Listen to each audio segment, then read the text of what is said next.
Dear student, good morning. आज कक्षा 10 भौतिक विज्ञान के अगले जो चैप्टर हमारा है विद्युत धारा,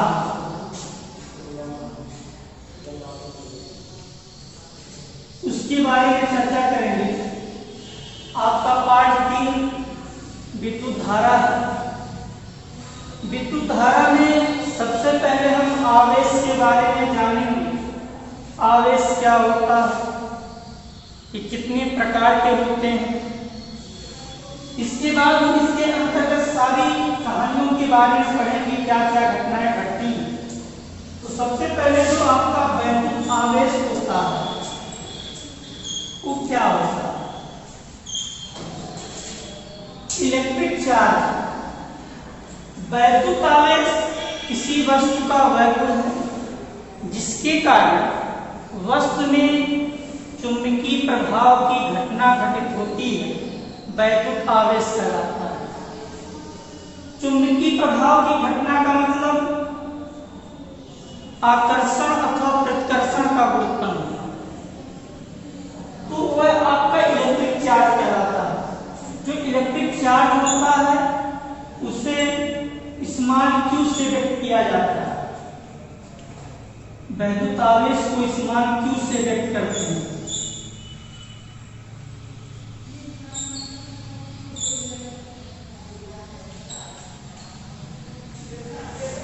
वैद्युत आवेश Q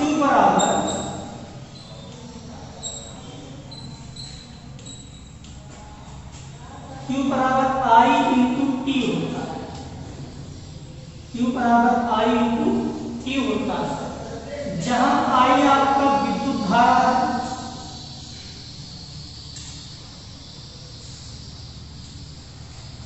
और T आपका समय है।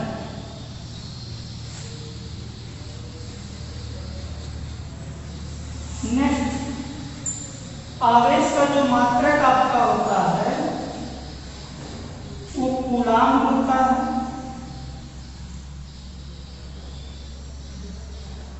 या एम्पियर सेकेंड।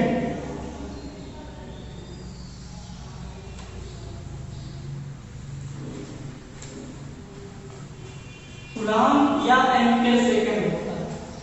आपका आवेश 2 प्रकार का होता है। आवेश 2 टाइप का होता है।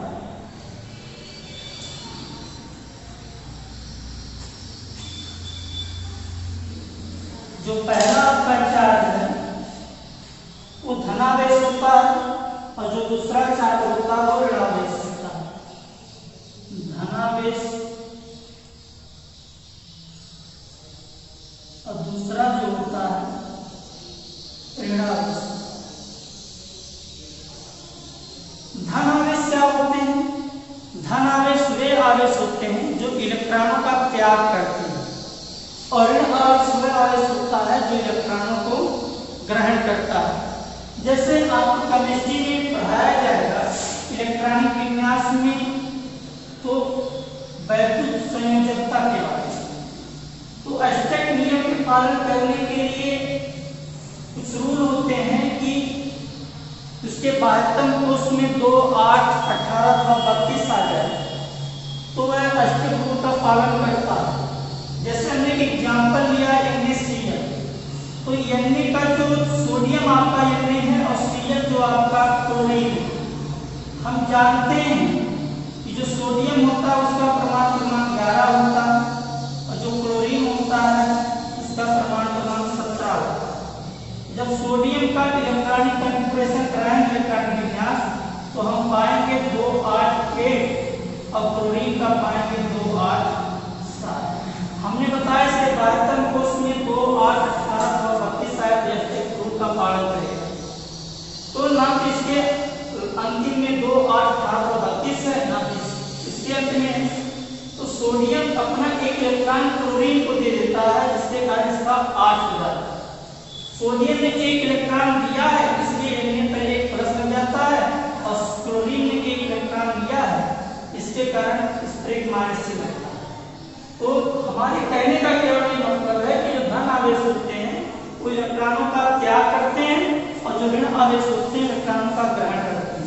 जैसा कि आपने यहाँ देखा कि सोडियम ने एक इलेक्ट्रॉन क्लोरीन को दिया, इसलिए इसके ऊपर प्लस चार्ज लगा दिया, और क्लोरीन ने एक इलेक्ट्रॉन ग्रहण किया, इसलिए इसके ऊपर एक माइनस चिन्ह लग गया है।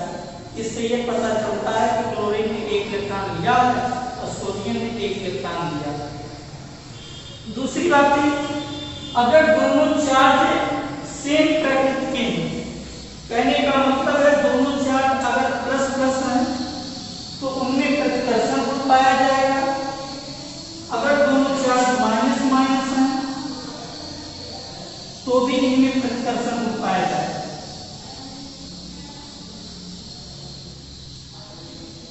अगर दोनों चार्ज डिफरेंट है, पहला चार्ज माइनस है दूसरा चार्ज प्लस है, या पहला चार्ज प्लस है दूसरा चार्ज माइनस, इनमें आकर्षण बल का अनुभव होगा। कहने का मतलब समान आवेशों में प्रतिकर्षण बल का अनुभव होता है, जबकि विपरीत आवेशों में आकर्षण बल उत्पन्न होता है। अगर समान चार्ज रहेंगे तो उनमें प्रतिकर्षण बल उत्पन्न होगा, जबकि विपरीत चार्जों में आकर्षण बल उत्पन्न होगा। इसी क्रम में वैद्युत विभव क्या होता है? वैद्युत विभव के बारे में जानने से पहले हम जानेंगे वैद्युत क्षेत्र क्या होता है। वैद्युत क्षेत्र इलेक्ट्रिक फील्ड आपका होता है। हमने एक चार्ज लिया, चार्ज आपके दो टाइप में बताया, आप कोई टाइप ले सकते हैं, चाहे धनावेश ले सकते हैं या माइनस ले सकते हैं। तो हमने यहाँ पर प्लस क्यू आवेश लिया है, इसके चारों तरफ के बीच मान लिया प्लस चार्ज ही है।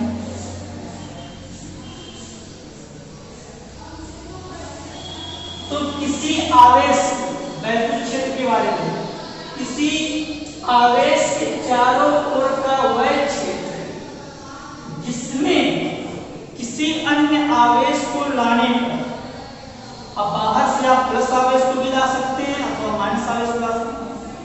अगर आप प्लस वाले को लाते हैं, ऑलरेडी आपके पास यहाँ प्लस है तो प्रतिकर्षण बल का अनुभव करेगा, और बाहर से अगर माइनस चार्ज लाते हैं ये आकर्षण बल का अनुभव करेगा। तो यहाँ पर आप कह सकते हैं किसी आवेश के चारों ओर का वह क्षेत्र जिसमें किसी अन्य आवेश को लाने पर वह आकर्षण अथवा प्रतिकर्षण बल का अनुभव करे, वैद्युत क्षेत्र कहलाता है।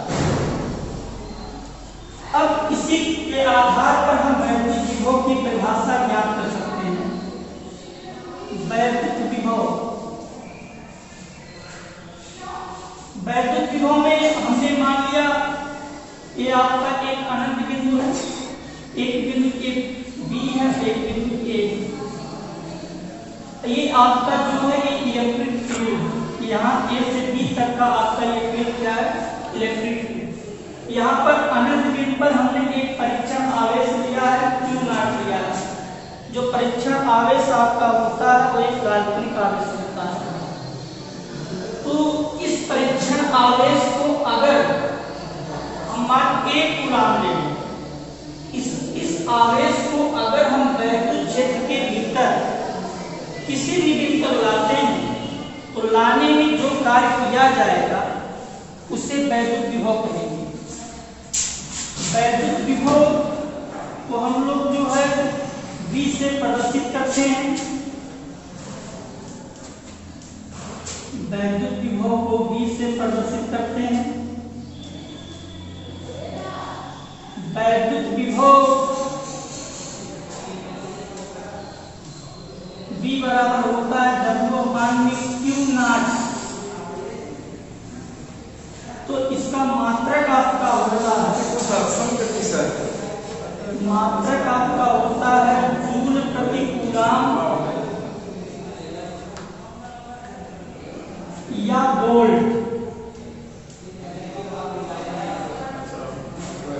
जहां आपका W कार्य है, Q नॉट आपका परीक्षण आवेश। यदि हम Q नॉट बराबर 1 कूलाम लेते तो आपका ये V का मान जो होगा वो W के मान के बराबर हो जाएगा।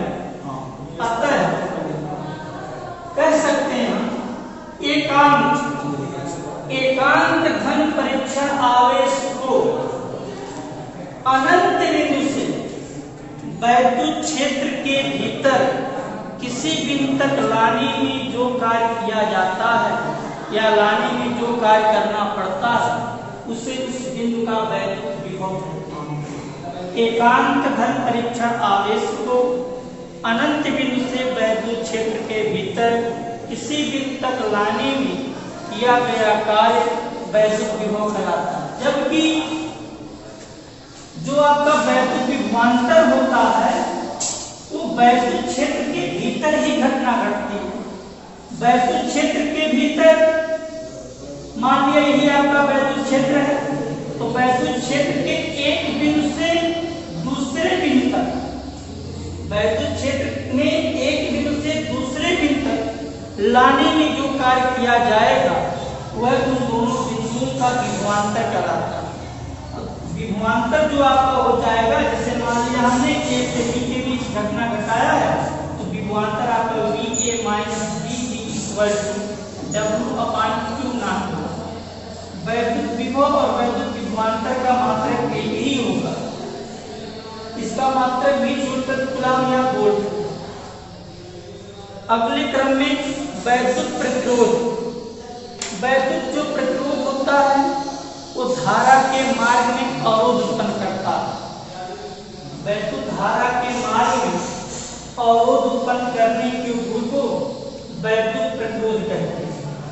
जो वैद्युत प्रतिरोध होता है या हम कह सकते हैं किसी चालक का विभवांतर और उसमें बहने वाली धारा का जो अनुपात होता है उसे वैद्युत प्रतिरोध कहते हैं।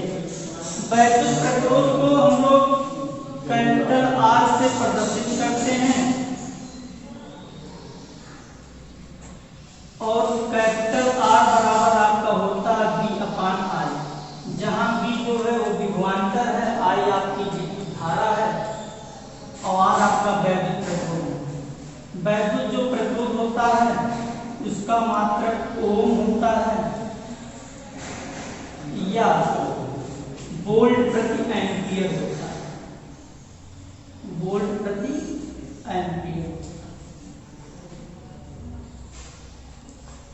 अगर हम यही विद्युत धारा की परिभाषा ज्ञात करना चाहें तो हमने अभी आपको फार्मूला बताया Q बराबर I/T। तो विद्युत धारा की परिभाषा लिख सकते हैं कि आवेश के प्रवाह की दर को विद्युत धारा कहते हैं, या I बराबर Q/T राइट कर दीजिए और हम T की वैल्यू 1 सेकंड ले लेंगे। T बराबर 1 सेकंड, तब आपका जो I का मान होगा वो Q के मान के बराबर। विद्युत धारा की परिभाषा कर सकते हैं आवेश की प्रवाह की दर को विद्युत धारा कहते हैं, अथवा प्रति सेकंड में प्रवाहित आवेश की मात्रा को विद्युत धारा कहते हैं। विद्युत धारा का मात्रक एम्पीयर होता है और ये आपकी एक अदिश राशि है। तो जो मात्रक इसके वैद्युत प्रतिरोध और वैद्युत धारा है तो इनके मात्रक ओम या वोल्ट प्रति एम्पीयर होते हैं, जबकि विद्युत धारा का मात्रक केवल एम्पीयर होता है। अगले क्रम में Q बराबर I/T और एक Q बराबर यानी आपको एक फार्मूला आता है, इस पर आधारित सवाल आते हैं। Q बराबर जो यानी फार्मूला है आपको क्लास में बताया जाएगा। एक टॉपिक आवेशों का क्वांटीकरण मैं बता दे रहा हूँ आपको, जिसको फंडामेंटल चार्ज कहा जाता है। मूल आवेश एक न्यूनतम आवेश होता है जो इलेक्ट्रॉनों के पूर्ण गुणज के रूप में होता है। इसे अनिश्चित रूप से विभाजित नहीं किया जा सकता है, जिसे आवेश का क्वांटीकरण अथवा परमाणुता कहते हैं। लेकिन आपसे परिभाषा यही पूछी जाएगी, केवल Q बराबर I/T और Q बराबर यानी पर सवाल पूछे जाते हैं। जैसे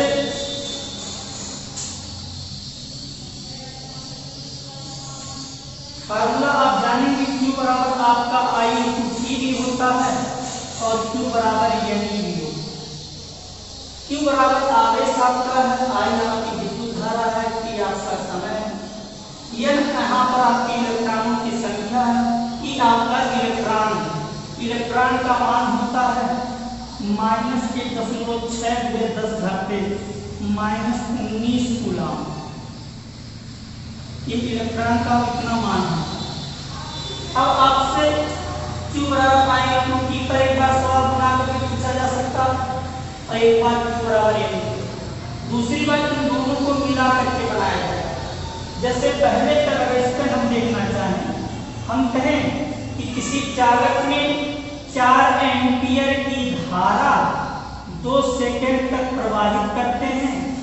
किसी चालक में 4 एम्पियर की धारा 2 सेकंड तक प्रवाहित करते हैं, उसमें प्रवाहित आवेश की मात्रा कितनी होगी? तो आपको हमने बताया, ये आपका I की वैल्यू दिया, T की वैल्यू दिया।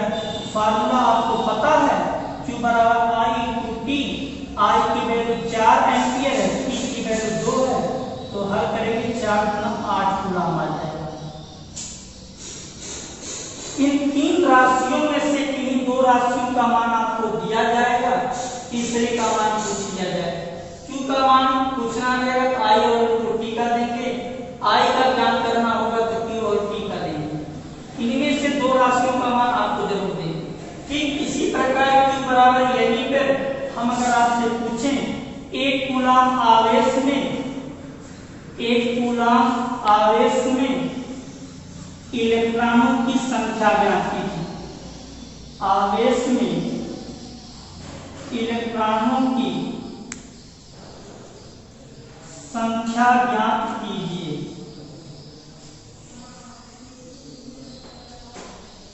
देखिए 1 कूलम आवेश, तो ये आवेश का मान दिया है, Q बराबर हम लिख लेंगे 1 कूलम। आपसे पूछा जा रहा है इलेक्ट्रॉनों की संख्या मतलब हमें बता रहा है n का मान जानना है। तो हमारे पास ये अभी तक 2 फार्मूले हैं। आप देखेंगे इलेक्ट्रॉनों की संख्या निकालने में केवल एक ही फार्मूला है, Q बराबर n। तो आप फार्मूला यूज करिए, Q बराबर n की, और n की वैल्यू फाइंड करना, n इक्वल टू हो जाएगा Q/E। Q का मान 1 है, E का मान 1.6×10⁻19 कूलम। हल करेंगे, 10 से ऊपर नीचे गुणा कराएंगे तो ये आपका यहाँ मैं लिख रहा हूँ, ये आपका हो जाएगा 10/16 जो -19 है, अगर ऊपर करेंगे तो प्लस घाते हो जाती है। यहाँ से 10/19 को अगर हम लिखना चाहें 10×10⁻18, तो ये 10×10 यानी ये 100 हो जाएगा, और ये आपका 10/18/16। ऐसा क्यों किया? क्योंकि 10 से जो है 16 बड़ा था, भाग करेंगे 10 ज्यादा जाएगा, आपको डिफिकल्ट होगा, इसलिए सुगमता है हमने इसको 100 कर दिया। 16 से 100 काटिए, 16 × 96, 400, 40 हो जाएगा, 16 दूनी 32, 8 40, 16 × 25 80, 6.25×10⁻18 ये अक्सर आपसे पूछा जाता है कि 1 कूलम आवेश में इलेक्ट्रॉनों की कितनी संख्या होती है, तो आपको याद कर लेना है कि 6.25×10⁻18 होता है। अब इस पर आपको 1 कूलम की जगह कुछ और दे सकता है, चार्ज का मान दे देगा, n का मान पूछेगा। इस पर आधारित सारे सवाल Q बराबर I/T और Q बराबर n पर है। आप इसको सॉल्व करेंगे। अगले लेक्चर में हम चालक, अचालक, अर्धचालक, ओम के नियम के बारे में बताएंगे। धन्यवाद।